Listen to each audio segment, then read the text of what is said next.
Sean O'Malley makes bold statement on Islam Makhachev versus Charles Oliveira 2. If the UFC plans to book a rematch between Islam Makhachev and Charles Oliveira, Sean O'Malley is all in. Oliveira is fresh off a brutal first-round TKO victory over Beneil Dariush. He maintains his #1 spot on the official UFC lightweight rankings. Oliveira lost a UFC lightweight championship bout against current title holder Makhachev back in October 2022. Oliveira insists that he wasn't himself on fight night. After his dominant victory over Dariush, some are wondering if Oliveira would fare better in a rematch with Makhachev. It's a topic that was discussed on the Timbo Sugar Show. O'Malley made it clear that he thinks this version of Oliveira would make for an intriguing rematch with Makhachev. At this time, the UFC hasn't announced Makhachev's next title defense. UFC President Dana White did admit, however, that Makhachev versus Oliveira 2 sounds intriguing. Morning Report.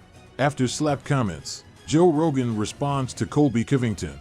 Though it seems like everybody in the UFC wants a piece of loudmouth welterweight contender Colby Covington, there's one guy who most definitely does not.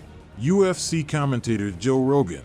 Last month, on his The Joe Rogan Experience podcast, Rogan called out Covington for some of his more brash actions, like picking fights with former UFC heavyweight champion Fabricio Verdum or for talking trash about his college roommate, former light heavyweight champion John Jones, saying that if Covington wasn't careful he might bite off more than he could chew.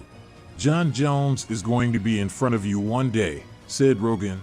You've got to be careful. Watch your F***king words.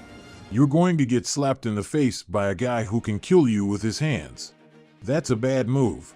I get what Colby's doing. He's making a lot of noise and trying to do business. And if you fight him, you're going to make a lot of money, because a lot of people are going to come and see him get his ass kicked. Well, apparently Covington didn't think too much of Rogan's comments, because on BJ Penn Radio last week, he said Rogan should heed his own advice when it came to talking trash about chaos, or else Rogan might be the one who ends up getting slapped.